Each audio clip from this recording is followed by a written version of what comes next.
Bueno, hablamos de las tensiones entre Estados Unidos y Brasil.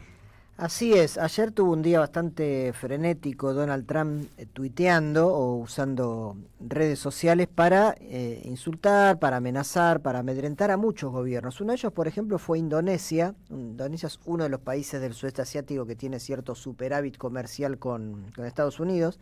Y Trump le dijo al presidente en buenos términos: mire, señor presidente, usted tiene un déficit, a partir de ahora les vamos a subir los aranceles X%, estamos dispuestos a negociar, pero a partir de ahora ya esto se tiene que terminar. Si quieren hacer camisas y otras telas en nuestro país lo pueden hacer, pero si nos siguen importando como nos importan ustedes, van a pagar más tarifas.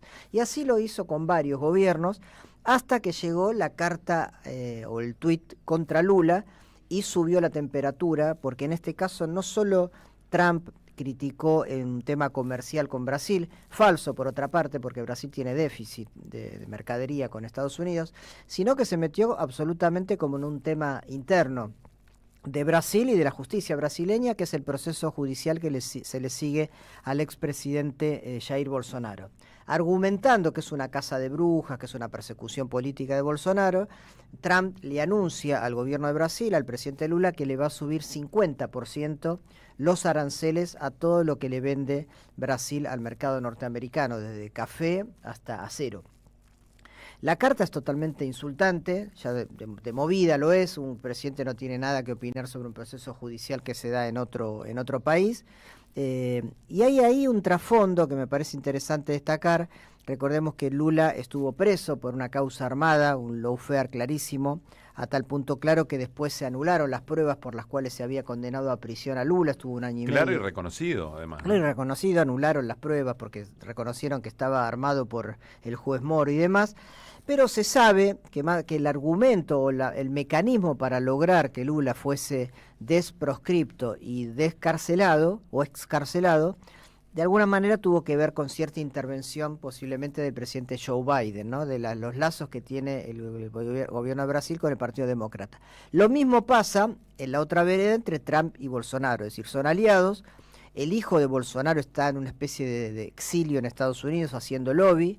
El bolsonarismo tiene terminales, por supuesto, con el trumpismo, igual que Milei, y eso es lo que indicaría que Trump compró ese discurso de que lo que hay contra Bolsonaro es una persecución política, y salió con este vergonzoso comunicado que ciertamente fue muy respondido y fuertemente por Lula da Silva, diciéndole que Estados Unidos no tiene nada que ver ni nada que hacer con la justicia brasileña y que Brasil, por supuesto, es un país soberano. Hay algunas ironías, como digo. En realidad Estados Unidos tiene un superávit con Brasil, cerca de 4 a 5 mil millones de dólares por año. Y también hay un paralelismo entre Trump y Bolsonaro, porque los dos fueron gente que quiso desconocer su derrota electoral, en el caso de Trump contra Biden, luego de su primera presidencia, y en el caso de Bolsonaro contra Lula.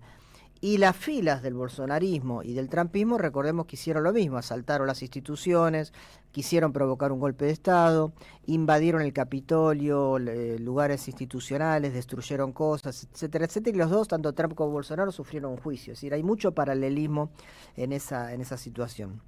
En el fondo lo que hay es que justamente el grupo del cual participa Brasil, participa Indonesia, la que cité primero, y otros países que son, entre comillas, enemigos de Estados Unidos, se reunieron un par de días antes en Río, los BRICS. Entonces empieza a estar clara esta ofensiva de la derecha mundial encabezada por Trump para tratar de complicar todo lo posible el armado de los BRICS. ¿De qué habló Lula en los BRICS? Bueno, de seguir trabajando en la idea de crear una moneda alternativa al dólar, de seguir buscando mecanismos de pago en monedas nacionales entre los países que comercian dentro de los BRICS.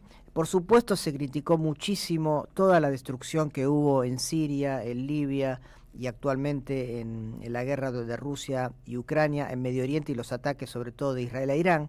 Entonces, todo ese trasfondo es el que explica por qué Trump está con todo, con cualquier tipo de construcción que se quiera hacer en forma alternativa a Estados Unidos. Como dije, Lula le contestó con mucha firmeza en un comunicado, pero además, eso sí está en cualquier diario que ustedes vean, la respuesta de Lula.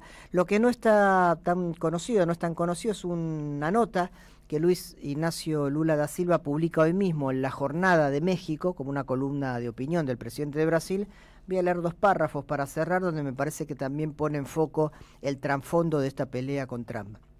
Dice Lula, el año 2025 debería ser un momento de celebración dedicado a los 80 años de existencia de la ONU, pero corre el riesgo de pasar a la historia como el año en que colapsó el orden internacional construido a partir del 45.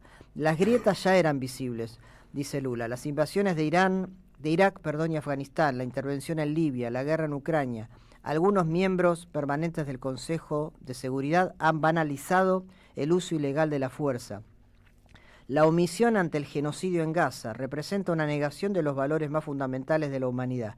La incapacidad para superar las diferencias fomenta una nueva escalada de violencia en Medio Oriente, cuyo capítulo más reciente incluye el ataque a Irán. La ley de más fuerte, dice Lula, también amenaza el sistema multilateral de comercio. Esto escribe Lula en la jornada de hoy de México y después desarrolla. Es decir, el ataque de Lula no es por el juicio a Bolsonaro, perdón, de Trump, no es por el juicio a Bolsonaro, no es por el supuesto déficit que tiene Estados Unidos con el comercio de Brasil, al contrario tiene superávit, sino que lo que está de trasfondo es lo que venimos hablando hace mucho tiempo, de pegarle a todos esos países que se atreven a amenazar la hegemonía del dólar y hacerle entender a Estados Unidos que ya no es el patrón del mundo, sino que tiene que empezar a aceptar otro tipo de reglas. Me parece muy buena la respuesta de Lula, tanto en el tuit como en esta nota en la jornada. Gracias, Néstor. De nada.